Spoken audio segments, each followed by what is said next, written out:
Check the forecast. Sunny outside. Sunshine. Oh my gosh. Yeah, so there's still some leftover clouds out there, but it is nice. I mean, yesterday you could not find one ray of sunshine to save your life, right? So at least it's brightening up from that. And yeah, it's windy outside, but I feel like even despite some of these minor hiccups, overall, this is actually a really nice forecast for the next couple of days. Yeah, so Jim will be happy. He can finally get his 17 hours of yard work in. Yes.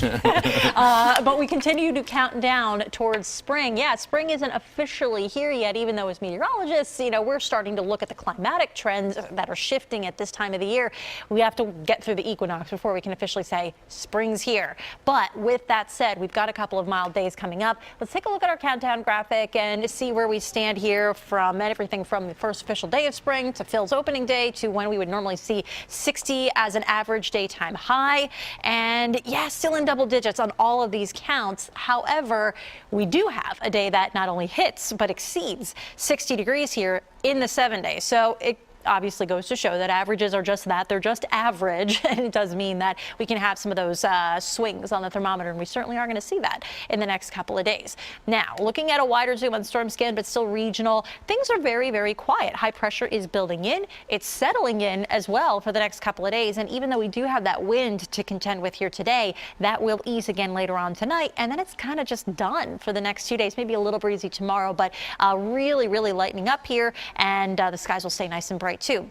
There is some activity to track, obviously, down here through Tennessee, Mississippi, Alabama, but otherwise, by and large, it is a very quiet map for the most part across the contiguous 48, and we do have high pressure keeping us dry through at least Wednesday, and I think a good chunk of Thursday too, before we end up having to track some additional wet weather. So let's get into that. The stretch of sunshine with high pressure, you know, sinking air is what you get with high pressure, and it allows any clouds that might have tried to form to just clear out. So there may be a few along the way, but for the most part, we've got sunshine to enjoy for the next few days here, and very stable conditions, especially as we ease into the middle part of the week.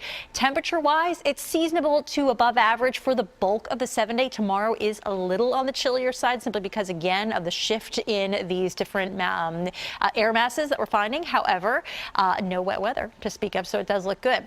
Now, the headline does not lie. We are waiting on the 60s right now, and when you watch what happens with the jet stream, those pretty bright colors start to lift north as the jet stream lifts north along with it. So that's what surges some of that warmth in. But eventually, there will be another cool down heading toward the upcoming weekend. So really, the mildest days come along into Thursday and the Friday time frame.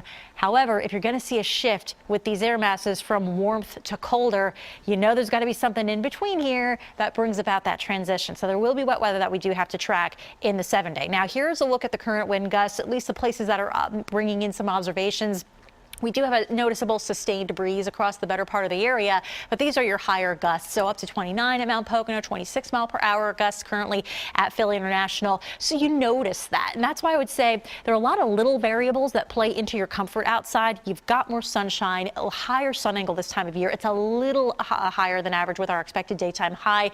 But when you factor in that breeze, it still feels a little chilly. So I would opt for that coat here today. That's the bottom line. But looking good. Most of the snow is pretty much gone at this point. I have a feeling that by week's end, it's all gone outside here on Main Street in Bethlehem. But a look at the current temperature certainly is warm enough to allow any of that snow to continue its melting. It's 53 in Millville. You're at 48 in Allentown, of course, right next door in Bethlehem. Similar values currently being reported. 50 apiece, Media, Mullica Hill, Cherry Hill checks in at 49. You get the idea. So we're basically where we should be for daytime highs right now, but there's still many hours left of the afternoon. And of course, with the time change, now that sun's going down a little bit later too. 33 the overnight low under an all clear sky, and we keep that theme going for the next 2 days at least. Now you're going to start to see more clouds build in on Thursday, and there comes that rain icon.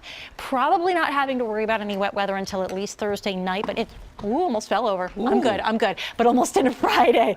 65 degrees. We'll have to deal with that rain. Oh, good grief. Am I blushing yet? Oh, Lord. You're all good. It's good to be back. Yes. I was going to say, no, you're not blushing. You're tan from vacation. You're all good.